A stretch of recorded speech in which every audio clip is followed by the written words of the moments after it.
Le pays des Cèdres a été frappé par une série inédite de braquages de banques la semaine dernière. De nombreux Libanais sont dépités face à l'impossibilité de retirer leurs économies bloquées depuis plus de 3 années dans un pays qui vit une crise économique sans précédent, caractérisée par des restrictions bancaires drastiques.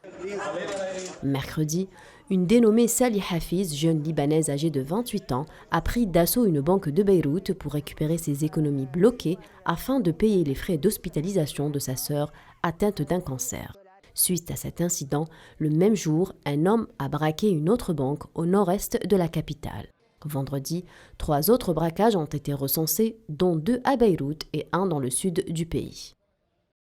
L'incident de Sally Hafiz est similaire à celui du mois dernier où un épargnant a fait irruption dans une banque à Beyrouth réclamant fusil à la main un peu plus de 200 000 € d'économie pour payer les frais d'hospitalisation de son père, un acte applaudi par ses concitoyens. Face à la multiplication des braquages, le ministre de l'Intérieur a provoqué ce vendredi une réunion d'urgence pour prendre les mesures sécuritaires nécessaires. L'Association des banques du Liban a également provoqué une réunion d'urgence et ordonné une fermeture généralisée de toutes les succursales pour une durée de 3 jours dès lundi prochain.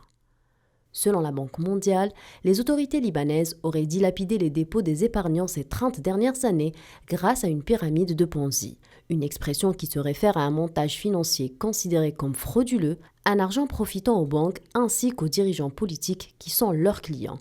La Banque du Liban jouant le rôle de clé de voûte de ce système qui a atteint ses limites aujourd'hui, tandis que l'État ne cesse de s'endetter afin de pouvoir payer les intérêts reversés à tous les bénéficiaires.